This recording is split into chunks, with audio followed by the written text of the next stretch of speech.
ಭೂಕುಸಿತದಿಂದ ಪಶ್ಚಿಮ ಘಟ್ಟ ಕಂಗಾಲಾಗಿದೆ. ಕಾಫಿನಾಡು ಚಿಕ್ಕಮಗಳೂರಲ್ಲೇ ಮಳೆಯ ಅವಾಂತರಗಳು ನಿಲ್ತಾ ಇಲ್ಲ. ಒಂದೊಂದು ಭೂಕುಸಿತಕ್ಕೂ ಬೆಚ್ಚಿ ಬೀಳ್ತಿದೆ ಕಾಫಿನಾಡು. ಕೊಪ್ಪ ತಾಲೂಕಿನ ದೋಬ್ಲಾ ಗ್ರಾಮದಲ್ಲಿ ಭಾರಿ ಪ್ರಮಾಣದಲ್ಲಿ ಭೂಕುಸಿತವಾಗಿದೆ. ಭಾರಿ ಭೂಕುಸಿತಕ್ಕೆ 2 ಭಾಗವಾಗಿದೆ ರಸ್ತೆ. ಗ್ರಾಮಸ್ಥರ ಕಣ್ಣೆದುರೆ ನೋಡ್ತಿದ್ದಂತೆ ಭಾರಿ ಕಂದಕ ಬಿದ್ದಿದೆ. 15 ಲಕ್ಷ ವೆಚ್ಚದಲ್ಲಿ ನಿರ್ಮಾಣ ಹಂತದ ತಡೆಗೋಡೆಯನ್ನ ಏನು ನಿರ್ಮಿಸಲಾಗಿತ್ತು, ಆ ಒಂದು ತಡೆಗೋಡೆ ಕೂಡ ನಾಶವಾಗಿದೆ. ಅಪಾಯದಲ್ಲಿದೆ. 8 ಗ್ರಾಮಗಳಿಗೆ ಸಂಪರ್ಕ ಕಲ್ಪಿಸುವಂತ ರಸ್ತೆ ಕುಸಿಯುತ್ತಾ ಇದೆ. ಸಾಕಷ್ಟು ಕಡೆ ಗುಡ್ಡ ಕುಸಿತವಾಗ್ತಿರೋದ್ರಿಂದ ರಸ್ತೆ ಸಂಪರ್ಕವನ್ನ ಕಳೆದುಕೊಳ್ಳುವಂತ ಒಂದು ಭೀತಿಯಲ್ಲಿ ಹಲವು ಗ್ರಾಮಗಳಿರುವಂತದ್ದು. ಈಗಾಗಲೇ ಕೊಡಗಿನಲ್ಲಿ ಭಾರಿ ಪ್ರಮಾಣದಲ್ಲಿ ನಷ್ಟ ಉಂಟಾಗಿದೆ, ಹಾನಿ ಸಂಭವಿಸಿದೆ. ಹಾಗಾಗಿ ಆ ಒಂದು ಆತಂಕ ಇಲ್ಲಿ ಮಲೆನಾಡು ಭಾಗದಲ್ಲಿ ಇರುವಂತದ್ದು. ಚಿಕ್ಕಮಗಳೂರಿನಲ್ಲಿ ಅದರಲ್ಲೂ ಪ್ರಮುಖವಾಗಿ ಸಾಕಷ್ಟು ಕಡೆಗಳಲ್ಲಿ ಗುಡ್ಡ ಕುಸಿತವಾಗ್ತಾ ಇದೆ.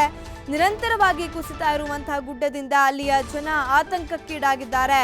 ಮತ್ತೊಂದು ಕಡೆ ತಡೆಗೋಡೆ ಕೂಡ ನಾಶವಾಗಿರುವಂತದ್ದು. ಹಲವು ರಸ್ತೆಗಳಲ್ಲಿ ಗುಡ್ಡ ಕುಸಿತ ಆಗ್ತಾ ಇರುವಂತದ್ದು. ಭೂಕುಸಿತದಿಂದಾಗಿ ಹಲವು ಗ್ರಾಮಗಳು ಸಂಪರ್ಕ ಕಡಿದುಕೊಳ್ಳುವಂತ ಒಂದು ಭೀತಿಯನ್ನ ಕೂಡ ಎದುರಿಸ್ತಾ ಇವೆ. ನೀವು ದೃಶ್ಯದಲ್ಲಿ ನೋಡ್ತಾ ಇರಬಹುದು ಯಾವ ರೀತಿಯಾಗಿ ಭೂಕುಸಿತವಾಗಿದೆ ಅನ್ನುವಂಥದ್ದು. ಸೊ ನೋಡ್ತಿದ್ದಂತೆ 2 ಭಾಗವಾಗಿ ಹೋಗಿದೆ ರಸ್ತೆ. ಯಾವ ರೀತಿಯಾಗಿ ರಸ್ತೆಯ ಪರಿಸ್ಥಿತಿ ಇದೆ ಅನ್ನುವಂಥದ್ದನ್ನ ಗಮನಿಸಬಹುದಾಗಿದೆ. ಸಂಪೂರ್ಣವಾಗಿ ಬಿರುಕು ಬಿಟ್ಟಂತ ಸ್ಥಿತಿಯಲ್ಲಿ ನಾವು ನೋಡಬಹುದಾಗಿದೆ. ಕುಸಿದಿದೆ, ಭೂಮಿ ಕುಸಿದಿರುವಂಥದ್ದು. ಭೂಕುಸಿತದಿಂದಾಗಿ ಕಾಫಿನಾಡು ಬೆಚ್ಚಿ ಬಿದ್ದಿದೆ. ಅಲ್ಲಿಯ ಜನ ಆತಂಕಕ್ಕೀಡಾಗಿದ್ದಾರೆ. ಒಂದಷ್ಟು ಕಡೆಗಳಲ್ಲಿ ಈಗಾಗಲೇ ಮನೆಗಳನ್ನ ತೊರೆದು ಸುರಕ್ಷಿತ ಸ್ಥಳಗಳಿಗೂ ಕೂಡ ಜನ ಸ್ಥಳಾಂತರಗೊಳ್ತಿದ್ದಾರೆ. ಈ ಬಗ್ಗೆ ಮತ್ತಷ್ಟು ಮಾಹಿತಿಯನ್ನ ನೀಡ್ತಾರೆ ನಮ್ಮ ಪ್ರತಿನಿಧಿ ಪ್ರವೀಣ್. ಚಿಕ್ಕಮಗಳೂರಿನಲ್ಲಿ ಸಾಕಷ್ಟು ಕಡೆಗಳಲ್ಲಿ ಭೂಕುಸಿತವಾಗ್ತಾ ಇದೆ ಅನ್ನುವಂಥದ್ದು. ಯಾವ ರೀತಿಯಾದಂಥ ಒಂದು ಪರಿಸ್ಥಿತಿ ಅಲ್ಲಿ ನಿರ್ಮಾಣವಾಗಿದೆ, ಯಾವ ರೀತಿಯಾದಂಥ ಒಂದು ಆತಂಕ ಜನರನ್ನ ಆವರಿಸಿಕೊಂಡಿದೆ ಅಂತ?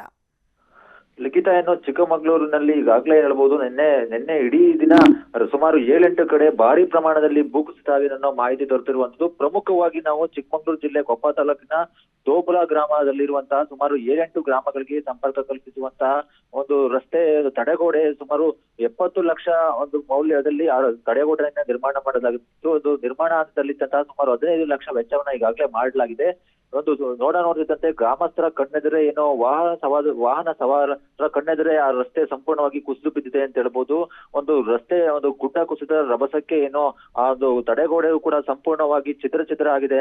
ಆ ದೃಶ್ಯಗಳಲ್ಲಿ ಕಾಣಬಹುದು. ಸಂಪೂರ್ಣವಾಗಿ 2 ಕಡೆ ಒಂದು ರಸ್ತೆ ಸಂಪೂರ್ಣವಾಗಿ ಬಿರುಕು ಬಿಟ್ಟಿದೆ. ಮತ್ತೊಂದು ಕಡೆ ಭಾರಿ ಭೂಕುಸಿತದಿಂದಾಗಿ ಹಳ್ಳಗಳು ಮತ್ತೆ ಹೊಸ ಫಾಲ್ಸ್ ಗಳೇ ನಿರ್ಮಾಣ ಆಗಿದೆ ಅಂತ ಹೇಳ್ಬೋದು.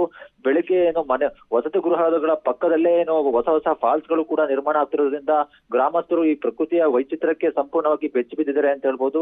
ಈಗಾಗಲೇ ಆ ಗ್ರಾಮಕ್ಕೆ ಸುಮಾರು ಮೇಗುಂದ ಹೋಬಳಿ ಸೇರಿದಂತೆ ಆ ಗ್ರಾಮದ ಸುತ್ತಮುತ್ತ ಇರುವಂತಹ ಪ್ರಮುಖ ರಸ್ತೆ ಅಂತಂದ್ರೆ ಈ ರಸ್ತೆಯನ್ನೇ ಈ ಗ್ರಾಮಸ್ಥರು ಅವಲಂಬಿಸಿಕೊಂಡಿದ್ದಾರೆ. ಆದ್ರೆ ಇದಕ್ಕಿದ್ದಂತೆ ಈ ರಸ್ತೆ ಒಂದು ಕುಸಿದು ಬೀಳ್ತಿರೋದ್ರಿಂದ ಸಂಪೂರ್ಣವಾಗಿ ಈಗಲೂ ಕೂಡ ಆ ದೃಶ್ಯಗಳಲ್ಲಿ ಸಂಪೂರ್ಣವಾಗಿ ಕಾಣಬಹುದು.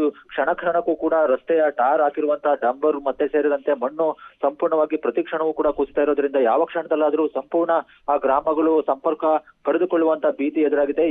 ಈ ರಸ್ತೆಯನ್ನ ಬಿಟ್ರೆ ಯಾವುದೇ ಒಂದು ರಸ್ತೆಗಳು ಕೂಡ ಆ ಗ್ರಾಮಗಳಿಗೆ ಇಲ್ಲದೆ ಇರೋದ್ರಿಂದ ಸಂಪೂರ್ಣವಾಗಿ ಆದಷ್ಟು ಬೇಗ ಒಂದು ಪರ್ಯಾಯವಾಗಿ ಒಂದು ಜಿಲ್ಲಾಡಳಿತ ಒಂದು ಕ್ರಮ ಕೈಗೊಳ್ಳಬೇಕು ಅಂತ ಇಲ್ಲಿನ ಗ್ರಾಮಸ್ಥರು ಒತ್ತಾಯಿಸಿರುವಂತದ್ದು. ಎಲ್ಲದಕ್ಕಿಂತ ಹೆಚ್ಚಾಗಿ ಆ ಗುಡ್ಡ ಕುಸಿದಿರುವಂತಹ ಪಕ್ಕದಲ್ಲೇ ಆ ವಸತಿ ಇರುವ ಮನೆ ಆದಷ್ಟು ಒಂದು ಮನೆಗಳು ಕೂಡ ಸಂಪೂರ್ಣವಾಗಿ ಇವೆ. ಆ ಮನೆಗಳ ಪಕ್ಕದಲ್ಲೇ ಕೂಡ ಆ ಗುಡ್ಡದಿಂದ ಕಲ್ಲು ಬಂಡೆಗಳು ಕೂಡ ಉರುಳ್ತಾ ಇರೋದ್ರಿಂದ ಸಂಪೂರ್ಣವಾಗಿ ಇಡೀ ಗ್ರಾಮವೇ ಒಂದು ಪ್ರಕೃತಿಯ ಒಂದು ವಿಚಿತ್ರಕ್ಕೆ ಒಂದು ಬೆಚ್ಚಿ ಬಿದ್ದಿದ್ದಾರೆ ಅಂತ ಹೇಳ್ಬೋದು. ಲಿಖಿತ.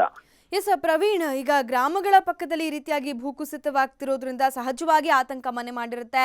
ಸೊ ಅಲ್ಲಿಯ ಗ್ರಾಮಸ್ಥರನ್ನ ಸುರಕ್ಷಿತ ಸ್ಥಳಗಳಿಗೆ ರವಾನಿಸುವಂತ ಒಂದು ಕೆಲಸವಾಗಿರ್ಬೋದು. ಇಂಥ ಏನಾದ್ರು ಪ್ರಕ್ರಿಯೆಗಳೇನಾದ್ರೂ ನಡೀತಿದ್ಯಾ? ಜಿಲ್ಲಾಡಳಿತ ಹೇಗೆ ಆಕ್ಟಿವ್ ಆಗಿದೆ ಅಂತ?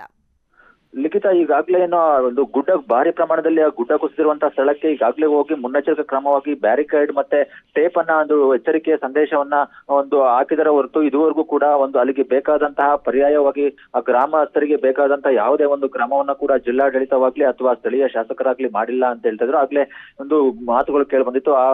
ಒಂದು ಸ್ಥಳೀಯರು ಆಕ್ರೋಶ ವ್ಯಕ್ತಪಡಿಸಿದ್ದಲ್ಲೇ ನಿನ್ನೆಯಷ್ಟೇ ಇನ್ನು ಶೃಂಗೇರಿ ಶಾಸಕರಾದಂತಹ ಟಿ ಡಿ ರಾಜಗೌಡರು ಕೂಡ ಸ್ಥಳಕ್ಕೆ ಭೇಟಿ ನೀಡಿ ಆದಷ್ಟು ಬೇಗ ಒಂದು ಪರ್ಯಾಯವಾಗಿ ಬೇಕಾಗಿರುವಂತಹ ರಸ್ತೆಯನ್ನ ನಿರ್ಮಾಣ ತಾತ್ಕಾಲಿಕವಾಗಿ ಮಳೆ ನಿಲ್ಲುವವರೆಗೂ ತಾತ್ಕಾಲಿಕವಾಗಿ ಬೇಕಾಗಿರುವಂತಹ ಒಂದು ರಸ್ತೆಯನ್ನ ನಿರ್ಮಾಣ ಮಾಡ್ತೀವಿ, ಮತ್ತೆ ಗ್ರಾಮಸ್ಥರು ಯಾವುದೇ ಭಯ ಪಡುವ ಆತಂಕ ಇಲ್ಲ ಅಂತ ಒಂದು ಸಾಂತ್ವನವನ್ನ ಹೇಳಿದ್ದಾರೆ. ಒಂದು ಮತ್ತೆ ಆ ಗುಡ್ಡ ಪಕ್ಕದಲ್ಲಿರುವಂತಹ ಮನೆಗಳು ಕೂಡ ಯಾವುದೇ ಕ್ಷಣದಲ್ಲಾದ್ರೂ ಗುಡ್ಡ ಕುಸಿಯುವಂತ ಆತಂಕದಲ್ಲಿರೋದ್ರಿಂದ ಅವೆರಡು ಕುಟುಂಬಗಳನ್ನ ಬೇರೆಡೆಗೆ ಸ್ಥಳಾಂತರ ಮಾಡುವ ಒಂದು ಭರವಸೆಯನ್ನ ನೀಡಿರುವಂತದ್ದು ಲಿಖಿತ. ಪ್ರವೀಣ್, ಹಾಗೆ ಸಾಕಷ್ಟು ರಸ್ತೆಗಳು ಕೂಡ ಆ ಭಾಗದಲ್ಲಿ ಹಾಳಾಗಿರುವಂಥದ್ದನ್ನ ನೋಡಬಹುದಾಗಿದೆ. ಈಗ ಅಲ್ಲಿ ವಾಹನ ಸಂಚಾರಕ್ಕೆ ನಿರ್ಬಂಧವನ್ನ ಕೂಡ ಹೇರಲಾಗಿದೆ. ಅದಕ್ಕೆ ಪರ್ಯಾಯ ರೀತಿಯಾದಂತಹ ಒಂದು ವ್ಯವಸ್ಥೆಯನ್ನ ಮಾಡಲಾಗಿದೆಯಾ? ಪ್ರಮುಖವಾಗಿ ವಾಹನ ಸಂಚಾರರಿಗೆ ಯಾವ ರೀತಿಯಲ್ಲಿ ತೊಂದರೆ ಆಗ್ತಿದೆ ಅಂತ ನಾವು ದೃಶ್ಯಗಳಲ್ಲೇ ಕಾಣಬಹುದು ಲಿಖಿತ. ಏನು ಅಂತಂದ್ರೆ ಆ ಸಂಪೂರ್ಣವಾಗಿ ರಸ್ತೆ ಪ್ರತಿ ಕ್ಷಣವೂ ಕೂಡ ಮಳೆ ಇನ್ನೂ ಕೂಡ ನಿನ್ನೆ ನಾವು ಆ ಸ್ಥಳದಲ್ಲಿದ್ದಾಗ ಸಂಪೂರ್ಣವಾಗಿ ಪ್ರತಿ ಕ್ಷಣವೂ ಕೂಡ ಮಳೆ ಪ್ರಮಾಣ ಇನ್ನೂ ಜಾಸ್ತಿ ಆಗ್ತಿದೆ. ಆ ಮಳೆ ಜಾಸ್ತಿ ಆಗ್ತಿದ್ದಂಗೆ ಆ ರಸ್ತೆಯು ಕೂಡ ಸಂಪೂರ್ಣವಾಗಿ ಕುಸಿತಾ ಇದೆ.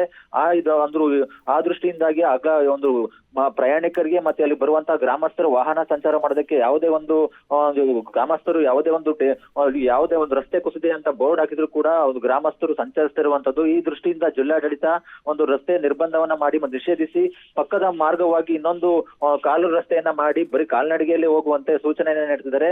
ಪ್ರಮುಖವಾಗಿ ಈಗಾಗಲೇ ಚಿಕ್ಕಮಗಳೂರು ಜಿಲ್ಲೆಯ ಮಲೆನಾಡಿನಲ್ಲಿ ಸುಮಾರು 80 ರಿಂದ 90 ಕೋಟಿ ರೂಪಾಯಿಯಷ್ಟು ರಸ್ತೆಗಳೇ ಒಂದು ಹದಗೆಟ್ಟಿರೋದನ್ನ ಈಗಾಗಲೇ ಜಿಲ್ಲಾಧಿಕಾರಿಗಳು ಮುಖ್ಯಮಂತ್ರಿಗಳ ಗಮನಕ್ಕೆ ತಂದಿದ್ದಾರೆ ಅಂತ ಹೇಳ್ಬೋದು ಲಿಖಿತ. ಧನ್ಯವಾದ ಪ್ರವೀಣ್ ಡೀಟೇಲ್ಸ್ಗಾಗಿ.